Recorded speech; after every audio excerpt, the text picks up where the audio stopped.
AC का इस्तेमाल बहुत ज़्यादा करते हैं। जब एसी से ये फ़ौरन बाहर निकलते हैं तो इससे भी पट्ठों में खिंचाव और स्ट्रेस शुरू हो जाती है। इसी तरह जब हम खाना खाते हैं तो उसमें हम ठंडा पानी बहुत ज़्यादा पीते हैं, कोल्ड ड्रिंक जो है वो ठंडी बहुत ज़्यादा इस्तेमाल करते हैं, उससे खून जो है वो गाढ़ा हो जाता है, खून की सर्कुलेशन स्लो हो जाती है, इससे ड्राइनेस भी पैदा हो जाती है क्योंकि हम आजकल माशरे में ज़्यादातर खुश्क की चीज़ों का इस्तेमाल करते हैं। तो जैसे चाय है, इसका कसरत से इस्तेमाल ड्राइनेस पैदा करेगा। जब खुश्की पैदा हो जाएगी तो पट्ठों में खुश्की पैदा कर देती है। बिल्कुल उसमें पत्ती है, तो उससे जब ड्राइनेस पैदा होती है तो उससे सबसे पहला मसला होता है कि पट्ठों के अंदर खिंचाव पैदा हो जाता है। बाज़ लोगों को सर्वाइकल पेन शुरू हो जाती है।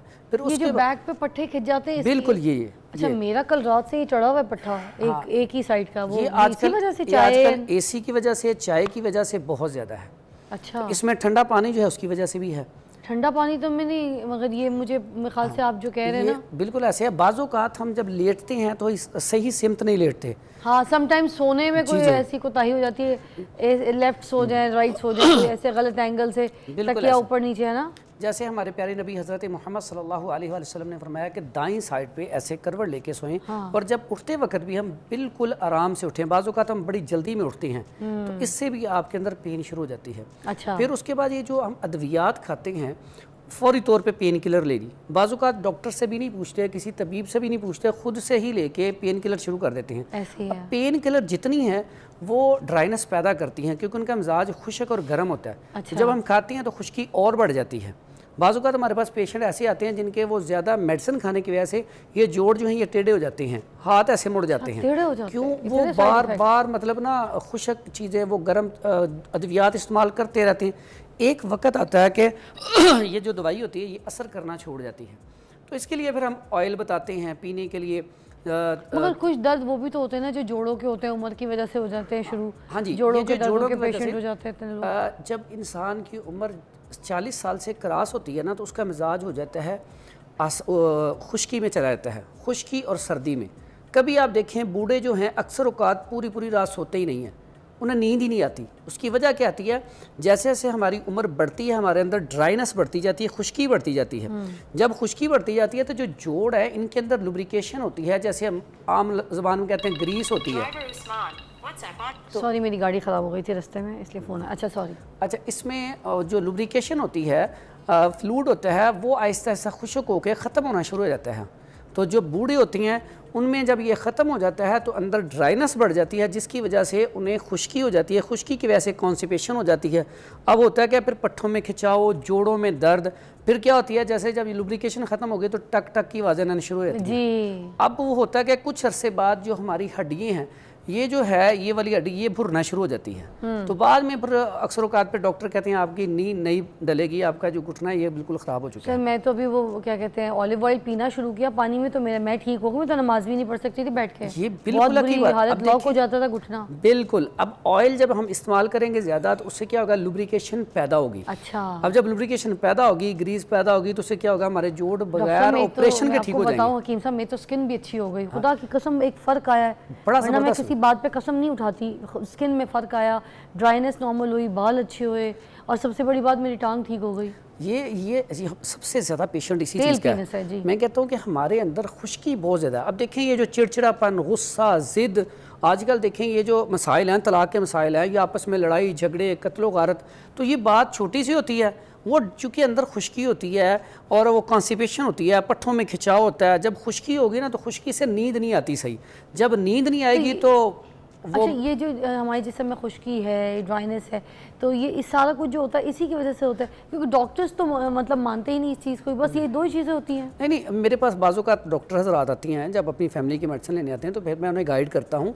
देखें, आप कहते हैं कि ये जो आप कहते हैं ठंडी चीज़ें हैं, ऐसा तो कोई इशू नहीं है, कोई गर्म चीज़ है। मैंने कहा देखिए, एक सीना बसीना चीज़ें चलती आ रही हैं। जब भी हमें गर्मी लगती थी तो आलू बुखारा इमली का शरबत वालदा ने बना के दे देना, तो उससे फौरी तौर पे हमारे अंदर वो तब्दीली आ जाती थी।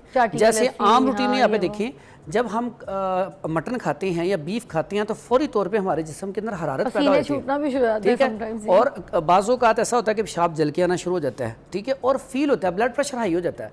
इसका मतलब ये है कि गर्म और ठंडी तासीर है। जब आप कोई भी चीज़ खाती हैं, जैसे आपने चावल खाए तो चावल से फ़ौरन रतूबत पैदा होना शुरू हो जाती है। आपके मुंह के अंदर बलगम रेशा पैदा होना शुरू हो जाता है, कीड़ा आना शुरू हो जाता है। मकसद कहने का कि जो भी चीज़ हम खाते हैं, केले से भी होता है बिल्कुल ऐसा, उसके अंदर भी रतूबत है ना, तो इसका मतलब है ठंडी और गर्म चीज़ों का असर है। और जब से हमने अपने आबाओ अजदाद की बातों को छोड़ा है, देखें उम्रें भी कम हो गई हमारे। अगर बुज़ुर्गों को देखें, वो फिट 100 साल तक उनकी एज थी, 100, 110 साल, 120 साल, दांत भी ठीक, आंखें भी ठीक, हम तो 50 के बाल भी बाद ठीक, बोनस पे ही होते हैं। जी लिया बोनस तो पे, जी लिया, वरना बोनस, लुढ़क गए तो लुढ़क गए, बोनस पे। फटे थले, है ना। और ये 40 के बाद तो लाजमी तौर पे ऑयल को बढ़ाना चाहिए। तो बताएं, चलें फिर शुरू हाँ, करते हैं। मुझे बताएं, सबसे पहले जोड़ों के दर्द से शुरू करते हैं। ये जो जोड़ों के दर्द है, इसमें मालिश करनी है या पीना है, कौन से तेल होता है? इसमें 2-3 तरीके होते हैं। सबसे पहला काम तो जैसे आपके जोड़ों में दर्द है, तो इसके लिए आप पहले तो हल्का हल्का मसाज करेंगे। बाज़ कौन औक़ात से होता तेल है और उसमें जैतून ऑयल बड़ा बेहतरीन है, इसका कुरान मजीद में भी जिक्र है। बेहतरीन सबसे अच्छा है कि जैतून ऑयल की मालिश आप हल्के हाथ से करें। अच्छा। मैं आपको और भी इंशाल्लाह ऑयल बताऊंगा, उसका कम्बिनेशन भी बताऊंगा, लेकिन क्या कलौंजी भी मिक्स कर सकते हैं? आप कलवंजी भी मिक्स कर सकते हैं। जोड़ों के लेकिन दर्द के लिए? जोड़ों के दर्द के लिए ज़्यादा बेहतरीन ऑयल जो है, मैं आपको एक बड़ा आसान सा सस्ता सा एक नुस्खा लिखवा देता हूँ, बड़ा कमाल का उसका रिजल्ट बता है। दें, बता दें। उसमें एक तो खाने के लिए नुस्खा है और एक लगाने के लिए ऑयल है। ठीक। लगाने के लिए उसमें आपने क्या लेना है, रोगने मछली, ये बाज़ार से अच्छा वाला मिल जाता है। रोगने तारपीन, इसको ट्रांसफ़र ऑयल भी कहती हैं। ये तारपीन? तारपीन, तारपीन, तारपीन, रोगने तारपीन, हाँ। रोगने मछली। हाँ जी। और ये जो रोगने तारपीन है ना, इसको ट्रांसफार्मर ऑयल भी कहा जाता है। ये जो हम ट्रांसफार्मर होते हैं, ये बिजली वाले, ये इसके अंदर से निकलता है। ओह, ठीक है। और ये बड़ा ज़बरदस्त है। इसके अच्छा, साथ मतलब यूज भी ले, यूज ले रहे हैं, यूज ही मिलेगा वो? वो मिलता ही यूज़ है। ठीक है। उसके बाद जैतून ऑयल ले लें और रोगने कुंजद, तिलों का तेल, ये 4 ऑयल ले लें 50-50 ग्राम। इनको आप मिक्स कर लें। मिक्स करने के बाद इसका बिल्कुल नरम हाथ से जब भी मसाज करना हो, जहाँ पे आपके पेन हो, ऊपर से नीचे को करना है मसाज। अच्छा, ब्लड सर्कुलेशन ऐसे? बिल्कुल ऊपर से नीचे को मसाज करना है और ज़ोर से नहीं करना।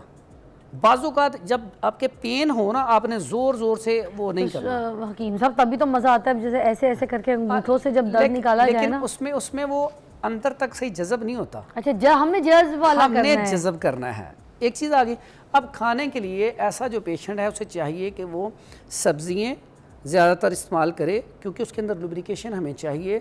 ऐसी सब्ज़ियाँ जिसके अंदर फाइबर का इस्तेमाल ज़्यादा होता है, जैसे अरवी। अरवी कर सकता है, कद्दू, तोरी, टिंडे, हलवा कद्दू, दाल मूंग वगैरह। अगर वो इसमें इस्तेमाल करना चाहे, मटन थोड़ा बहुत इस्तेमाल कर सकता है। दाल भिंडी कम इस्तेमाल करे। भिंडी का वो भी तो लेस वाली है। लेकिन साथ हमने ये भी रखना है कि हमने रतूबत पैदा भी करनी है, जो बीच में अगर उसके अंदर वो गर्मी है उसको निकालना भी है। जैसे यूरिक एसिड है, यूरिक एसिड में अब यूरिक एसिड जम गया हुआ है, अब उसको हमने हरारत पैदा करके निकालना है। अच्छा अच्छा अच्छा, तो अब हमें यहाँ पे बाइल पैदा भी करनी है और निकालनी भी है। जैसे सफरा, हम अपनी जुबान में एक मत में कहते हैं सफरा, यानी कि जिगर पैदा करता है, वो सफरा पैदा करता है, गर्मी। हमने गर्मी पैदा करके उसको हरारत दे के तो उसको निकालना भी है, जो अच्छी चीज़ है उसे वहाँ पे जज़ब भी करना है। ठीक है। तो ये, लेकिन इसके लिए खाने के लिए एक साथ बड़ा कमाल का नुस्खा है। अगर वो एक कैप्सूल सुबह शाम खा लिया जाए तो फौरी तौर पर पहले दिन से रिलीफ है। कौन सा बता दीजिए? वो उसमें असगंध ना गोरी, ये भी आम पंसार स्टोर से बड़ी सस्ती चीजें मिल जाती हैं। असगंध, इसको अश्वगंधा भी कहते हैं। अच्छा, ठीक है, अब समझ गए। इसके बारे में मशहूर है कि अगर ये कोई एक दरख्त है ना, सूख चुका है, उसको भी आप 1 महीना ना उसके वो जड़ में लगाते रहे ना, वो भी हरा हो जाएगा। अश्वगंधा की तो क्या ही बात है। अश्वगंधा इतनी जबरदस्त चीज है, कोई शक नहीं, कोई शक। और ये जो अश्वगंधा है ये 50 ग्राम लेनी है। ठीक है। और सुरंजा शीरी, ये भी 50 ग्राम लेनी है। काली मिर्च, उसको भी हमने 50 ग्राम लेना है। और सूंड, जिसको अदरक खुशक करके, ये भी 50 ग्राम। इसको पाउडर फॉर्म में करके तो इसका बड़ा वाला 1000 mg का कैप्सूल भर लें। सुबह और शाम 1 कैप्सूल नीम गर्म दूध के साथ ले लें, फौरी तौर पर रिजल्ट है पहली खुराक से इंशाल्लाह। पेट में भी